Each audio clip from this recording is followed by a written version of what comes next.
పవన్ కళ్యాణ్ విశాఖపట్నంలో మీడియాతో మాట్లాడుతున్నారు. ఇప్పుడు అలాగే చూద్దాం. ఏదో పెడితే ఏంటంటే అసలు అంటే ఇంత మానుషంగా అంటే ఇది irrespective of religion, irrespective of region, మన కల్చరల్ సాంస్కృతిక డిఫరెన్సెస్ కానీ భాషలు కానీ అన్నీ దాటి ఇది అందరం ఉగ్రవాదం పైన ఏకతాటి పైన అంటే ఒకే గళం ఇప్పాల్సిన సమయం.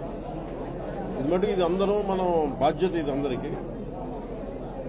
ఎందుకంటే ఈ రోజున చనిపోయారు, మిగిలిపోయిన వాళ్ళకి వాళ్ళ ఉగ్రవాదుల ఆలోచన కూడా ఏంటంటే బాధ కలిగించాలని. ఈరోజు చనిపోయిన ఈ దాదాపు 30 మంది వాళ్ళకి కలిగింది, దేశం మొత్తానికి కలిగింది బాధ, దేశం మొత్తానికి క్షోభ. అంటే వాళ్ళు ఏ ఉద్దేశంతో ఇలా మనకు ఇలా జరిగితే హిందువులు ముస్లింలు కొట్టుకుంటారన్న ఆలోచన అవి జరగవు. కానీ బట్ ఖచ్చితంగా ఏ ఉగ్రవాదులు అయితే చేశారో వాళ్ళ మటుకు వ్యక్తి ఒక్కొక్కరిని ఖచ్చితంగా ఏరివేయటం కేంద్ర ప్రభుత్వం నరేంద్ర మోదీ గారి నాయకత్వంలో ఖచ్చితంగా జరుగుతుంది. అలాగే దీని వెనక ఎవరున్నా కానీ ఏ స్థాయి వ్యక్తులు, దేశాలు కావచ్చు, పాకిస్తాన్ లాంటి దేశం కావచ్చు, ఎవరున్నా కానీ చాలా ఖచ్చితమైన చర్యలు ఉంటాయనేది ప్రధానమంత్రి గారు మనందరికీ మధ్యాహ్నం కూడా తెలియజేశారు. ఇది ఇలాంటి సమయంలో ఇర్రెస్పెక్ట్ ఆఫ్ పొలిటికల్ పార్టీస్, మొన్నటికి మొన్న వక్ఫ్ ల్యాండ్ సమయంలో కూడా విభేదాలు కూడా ఈ రోజున ఉగ్రవాదం సమస్య వచ్చేటప్పటికి అందరూ ఏకతాటిపై నిలబడ్డారు. ఇది ఖచ్చితంగా అందరూ అంటున్నది ఒకటే మాట, ఇది మీరు హిందువులా కాదా అని చెప్పి టార్గెట్ చేసి మరి చంపారు. It's targeted Hindu killing. ఇది there is no second thought about it. దీన్ని షుగర్ కోట్ చేయాల్సిన అవసరం, ఇది వాస్తవం అంతే. ఈ వాస్తవాన్ని అందరం గ్రహించి అలాగే ఎవరన్నా సరే మనకి దేశంలో అంతర్గత సమస్యలేమో మొదలవుతాయి, అట్లాగే జరగవు ఇవన్నీ. We are very clear. ఉగ్రవాదులు అనేవాళ్ళు ఖచ్చితంగా వాళ్ళు ఇస్లాం పాటిస్తున్న వాళ్ళు, అది వాస్తవం. కానీ వేరు.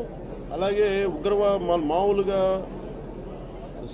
శాంతిపూర్వకంగా శాంతి భద్రతలను కోరుకునే ముస్లిం సమాజం వేరు. అది స్పష్టత మా అందరికీ ఉంది, ఎన్డీఏ ప్రభుత్వానికి ఉంది, మా అందరికీ క్లారిటీ ఉంది. కానీ ఉగ్రవాదులు మన కశ్మీర్లో చేసిన మటుకు హిందువుల్ని గతంలో కశ్మీరీ పండిట్స్ ని 3 లక్షల మంది కశ్మీరీ పండిట్స్ ని ఎలా టార్గెట్ చేసి కొన్ని శతాబ్దాలుగా అక్కడే పుట్టి పెరిగి సాటి ముస్లింలతోటి పుట్టి పెరిగి అలాగే ఉంటారు. అక్కడ మీరు వెళ్ళి చూస్తే కశ్మీరీ పండిట్కిను కశ్మీరీ ముస్లింకి తేడా ఉండదు, అందరూ ఒకటే జీన్ కాదు, ఇద్దరు మతాలు వేరంతే. కానీ హిందువులు అని చెప్పి ఆ రోజున 3 లక్షల మందిని టార్గెట్ చేసి చంపేశారు కొంతమంది ఇంతే దారుణంగా. ఆ రోజున మనకి ఇంత మీడియా లేదు, ఆ రోజున మనం ఎవరు స్పందించలేకపోయాం. కానీ ఈ రోజున మనం అందరం కూడా స్పందించాల్సిన అవసరం ఉంది. దీన్ని అందాక మాట్లాడుతున్న మీరు ఇలాంటి సమయంలో చాలా మంది ఉగ్రవాదుల గురించి నేను ఎందుకు 3 రోజులు నేను పార్టీ నాయకులందరికీ కూడా మా ఎమ్మెల్యేస్ అందరికీ కూడా ఎందుకు మీరు హాఫ్ మ్యాచ్ ఎందుకు చేయమన్నానంటే ఇది రిపీటెడ్ గొడవ. ఎక్కడో మన ఉత్తరాదిలో జరిగింది, కశ్మీర్లో జరిగింది, మనకు సంబంధం లేదంటే ఒక బాంబు బ్లాస్ట్ అయినా లేదంటే మీకు అక్కడ కశ్మీర్లో ఒక తూటా పేలినా అక్కడ సరిహద్దులో గొడవ జరిగినా భారతదేశం మొత్తం ఆ ప్రకంపనలు వినిపిస్తాయి. ఈ రోజున అక్కడ చంపితే ఒక 26-30 మంది చంపారు, మనకు సంబంధం లేదు అనుకోవడానికి లేదు. ఈ రోజున చంద్రమౌళి గారు వైజాగ్లో చంద్రమౌళి గారు చనిపోయారు, ఆయన భార్య ముందు చంపేశారు. అలాగే ఇప్పుడు చూస్తే మధుసూదన్ గారి మొత్తం భార్య, బిడ్డలు, 2 ఆడబిడ్డ, మగబిడ్డ, 3 ముందు చంపేశారు.